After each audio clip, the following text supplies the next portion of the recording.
Thank you. Good afternoon, everyone, and welcome to this panel discussion. We are going to talk about biotech. We are going to talk about biotech and Switzerland.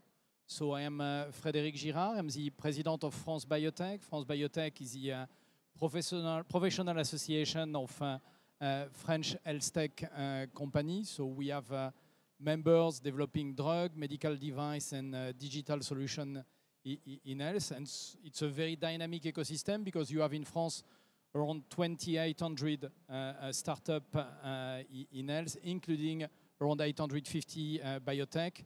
Some ecosystem that's growing. We have new company as compared to last year, and we have, of course, a larger staff base.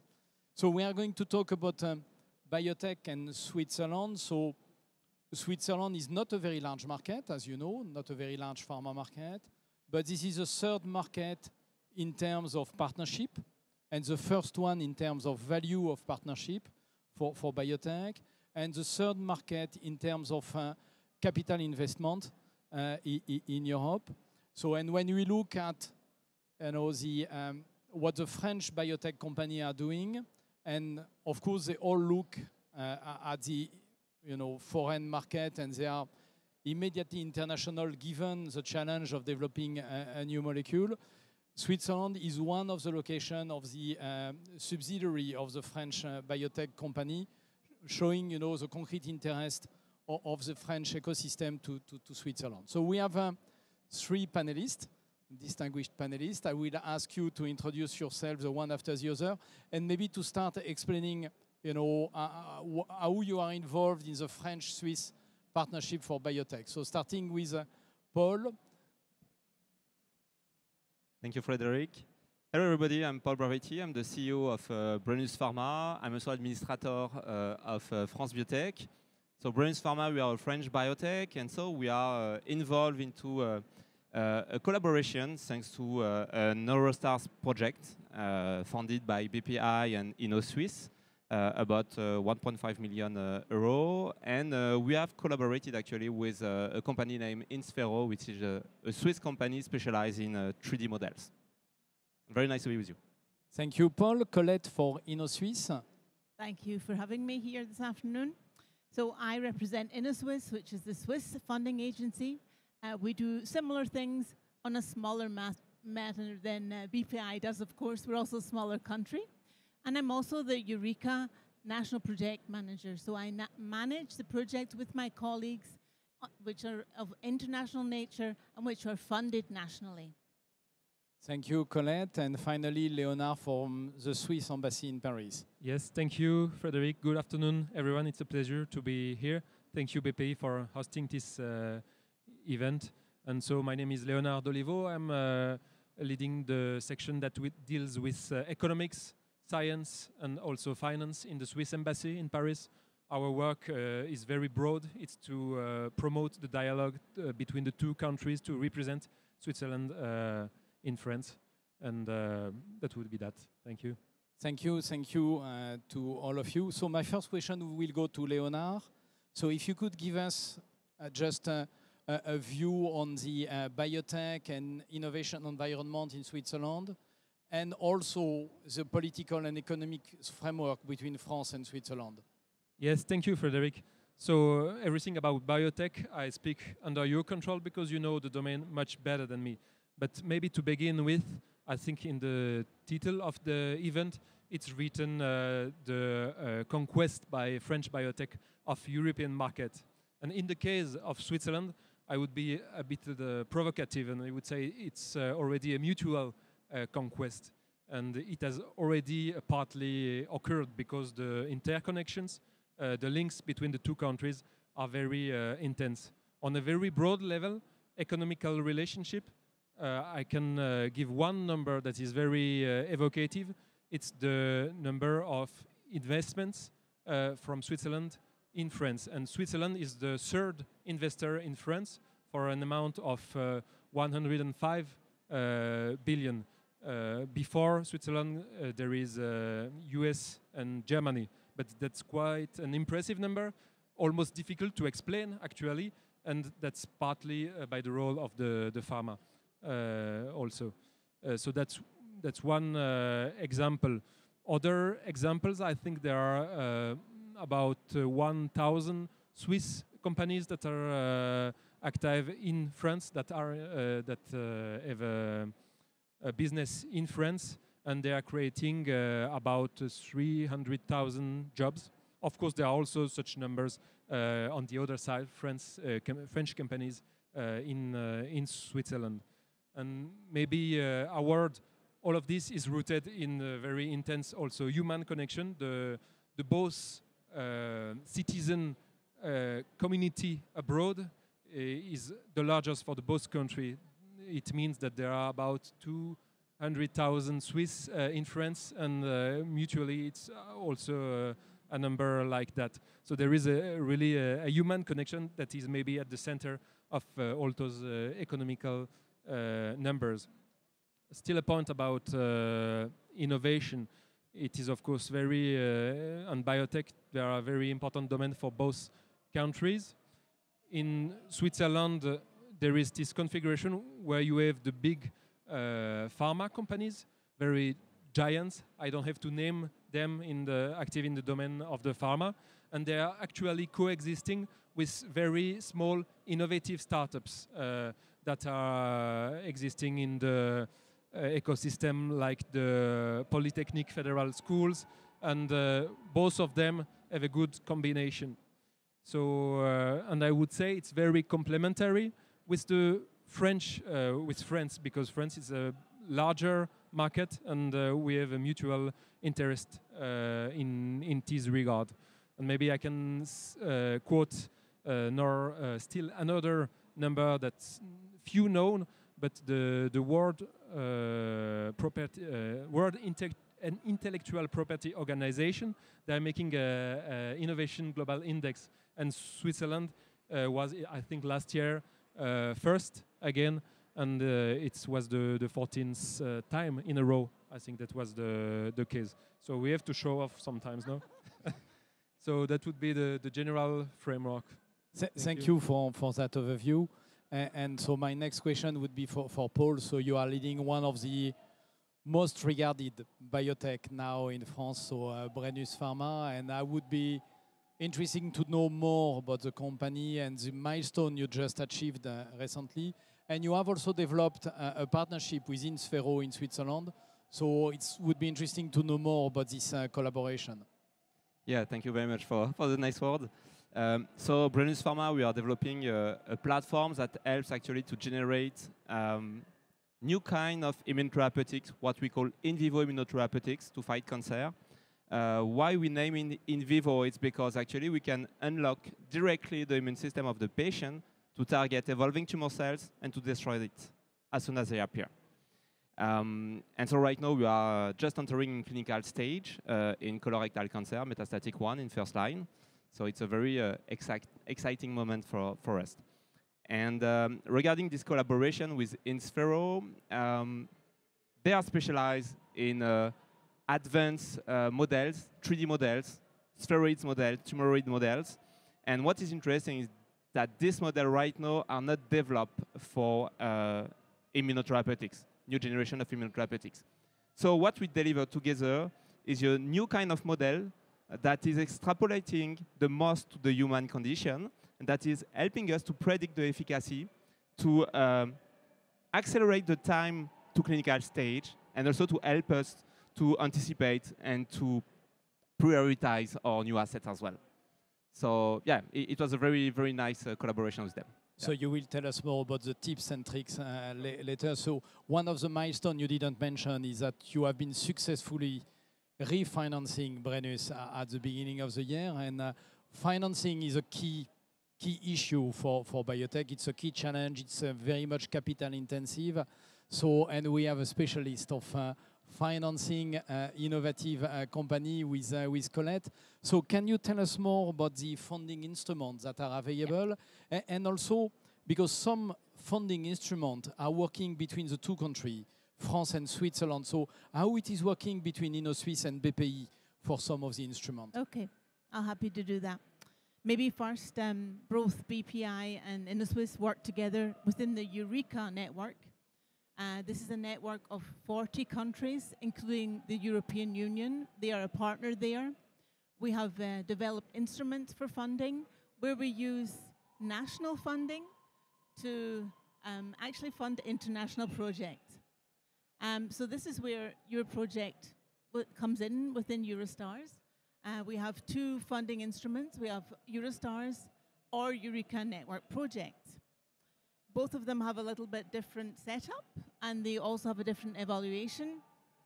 But in the end, it makes companies from Switzerland and from France work together and also get funding for working together.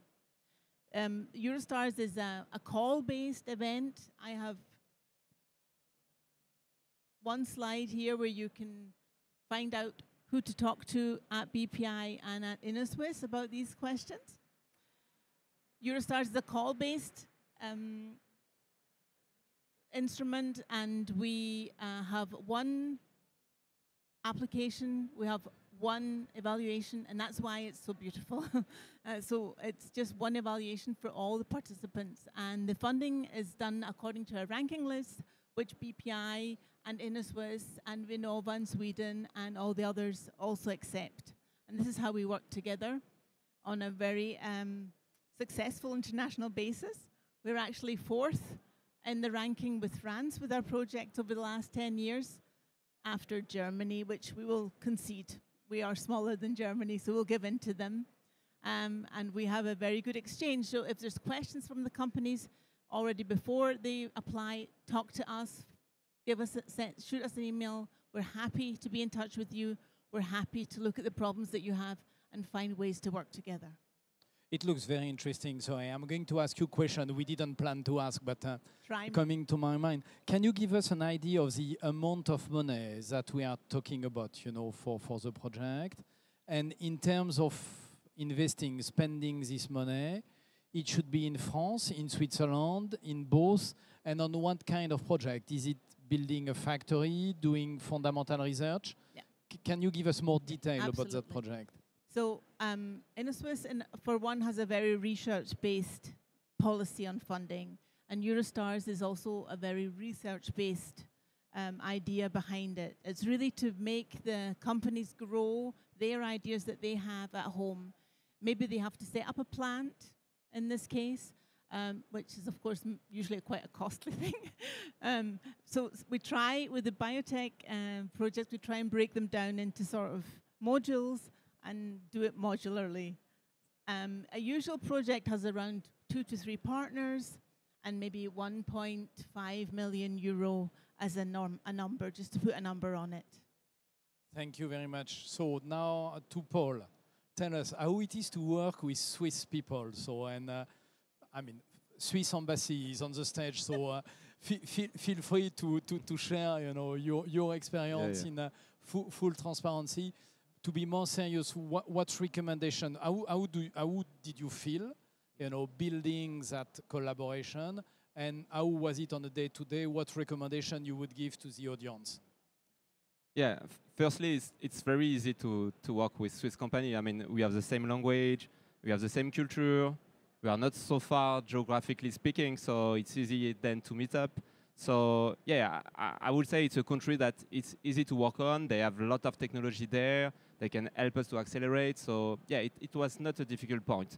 But after saying that, and it's not because of Switzerland or because of another country, it's just regarding this type of collaboration of consortium, there is specific tips, operational tips to have in mind and to anticipate from the beginning.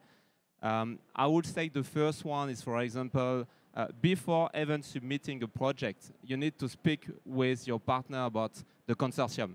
What will be the consortium agreement? What will be the shared IP, for example? What will be the freedom to operate at the end? So this is very important, because if you don't speak it previously, then during the project you can have a lot of difficulty and a lot of challenges. Then I would say one other practical point is to anticipate and to validate that your partner will put the same effort than you in your project. Regarding the FTE they will involve, regarding the time, regarding the invest as well they will involve. And this is very important, because it's how you can anticipate it will be a win-win condition for both of you and that your project will reach the timeline.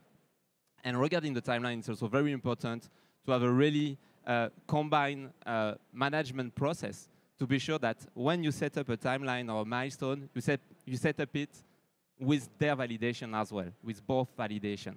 And so, yeah, I think it's few tips that really need to be anticipated even before submission of this kind of project. And in terms of intellectual property, patent, so there is no disalignment between the regulations, so you can easily define what is an invention, both from the Swiss and the French side?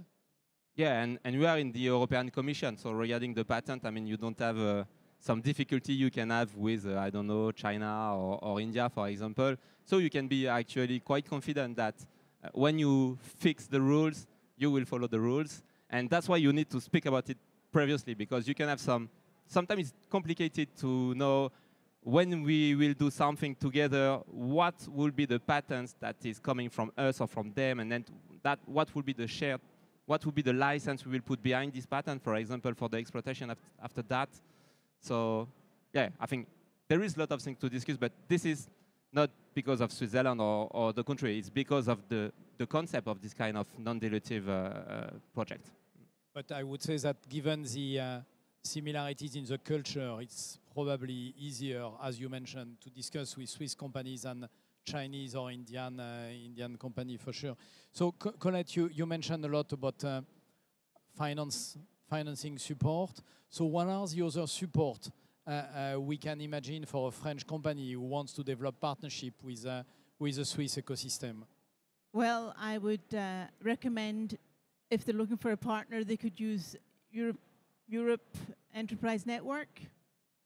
I see Camille is nodding, so yes, use the Europe Enterprise Network.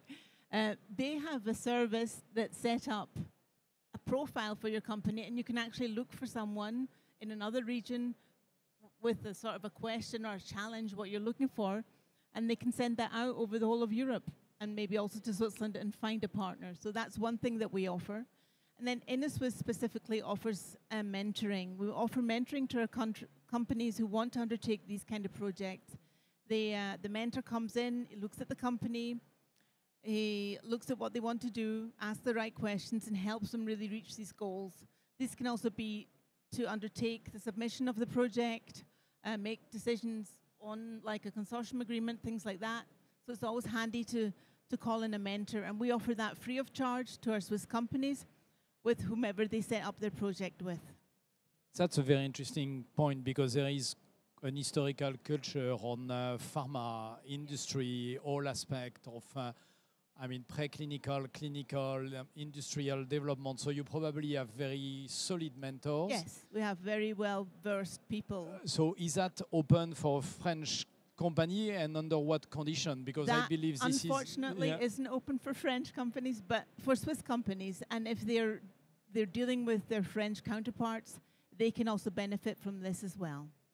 So Paul, you want but to add something? With BPI, with BPI, you have the same actually mentoring possibility. And by the way, with France Biotech as well. Of course. But wanted to. So, and maybe we may have some partnership to think about exchanging those programs and bring more people on board. Absolutely. Yeah. So we have heard the feedback, Léonard. We have heard the feedback from Paul about French company working with Swiss partners. So what is the viewpoint from the Swiss partner regarding working with French biotech company? Do you have the same feedback? Do they consider it as a productive partnership? And the second question is, we talk about also about engaging partnership with Swiss for a French with Swiss company. Do you have the reverse example of a Swiss company finding partners in France as well? Yes, thank you. And maybe first of all, I noticed that Paul was very positive about Swiss culture, and I guarantee we didn't do any pressure on him, so I hope. But joking apart, I think maybe a good example of maybe a typical success story, a typical story, is the story of this company, Sophia Genetics. Maybe you have heard of that. This is a company that was born in 2011 in Switzerland, in Lausanne, at the Polytechnic Federal School of Lausanne, in the innovation park. And it's a company that is doing genomics analysis in an oncological context or rare disease context to make personalized medicine, to make data-driven medicine. And they grew up, they are now active internationally, and they need that because their clients are in our hospitals, and they have much more diversity also in the genomes that they are studying, so that give them more precious information. And in any case, now they are listed in the Nasdaq since 2021, I think. And what's interesting is that the CEO from this company is actually a French person. The founder is French, and they've extended to fund two research and development centers in France, I think in Gironde and in Pays Basque. And they're also using, to say so, the French innovation ecosystem. So that's a typically reverse story. And I guess otherwise there are a lot of companies in France that are implementing without problem in the pharma domain, in the food and in the industry. The chain values are all very intricate, so it's really working well. I guess the environment are not the same. You have to understand, of course, I'm not a businessman, but I hear that a lot. You have to understand the French ecosystem, all the rules, the possibilities, but that's actually always like that when you're working with another country. Thank you. And another added value, I think, to work with a Swiss company, for us it was interesting because in Sphero they have some license with big pharma. You mentioned it. You have, I mean, big pharma company in Swiss, Novartis, Roche, and then you can have some contact per proxy actually. When you work with somebody that has already some interaction with them, then you can bring an interaction as well directly with them. And Léonard, how those companies are assessing, the French environment? Do they find it complex, more complex than Switzerland, or comparable? I guess it's a tricky question, and my colleagues from the Swiss Business Hub could better answer it. I would say they see it as different. We have our own issues in the Swiss ecosystem. In France, it's the European Union, so it's another ecosystem. So you have to be agile to adapt, but that's typically what the Swiss companies used to do also, because it's a very, very small market, Switzerland, so they have any way to adapt to other ecosystems. I'm answering very diplomatically to your question.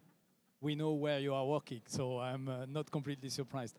But I agree with you that there is no ecosystem that is absolutely perfect, and each ecosystem is having its strengths and weakness. And what we have to do is to benchmark and try to find the optimal way. Thank you for your time.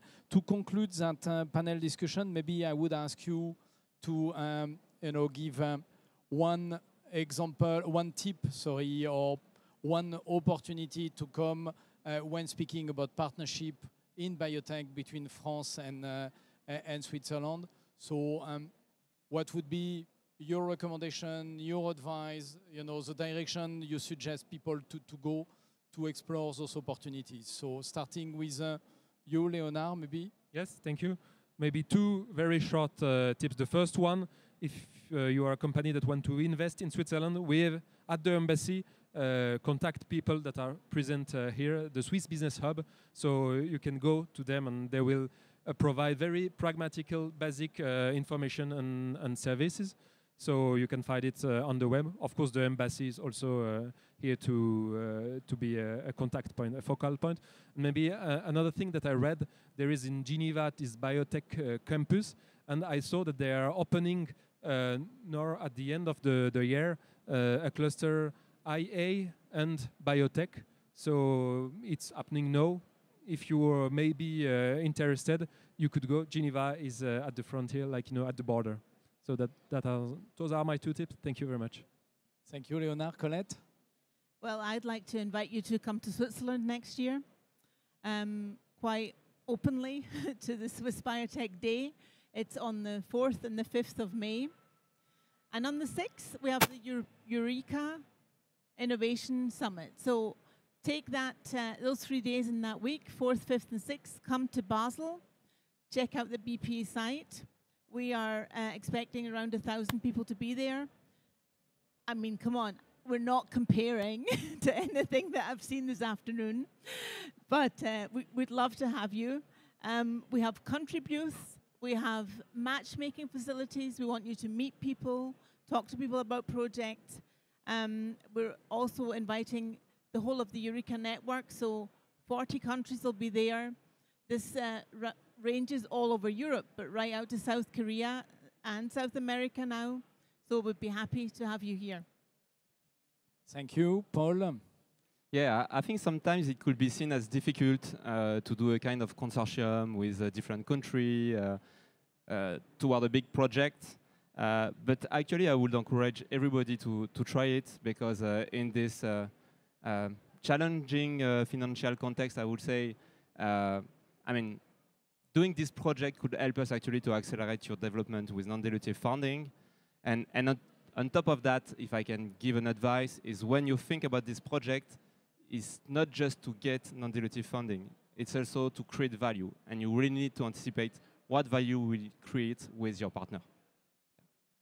Thank you, the three of you, and I certainly, Léonard and Colette, will further discuss with you to have one of the leading Swiss university hospitals attending the conference we organize every year with the network of French university hospitals on the acceleration of the development of innovation between the health tech sector and university hospital. I'm sure there is a lot to learn from your ecosystem. Thank you. We have 3 minutes left for questions, if any. So I don't know if some of you have a question, comment, remarks.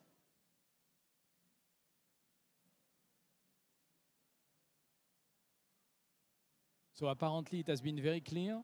So thank you to all of you. Thank you to our panelists. And see you in Switzerland. Pleasure. Thank you.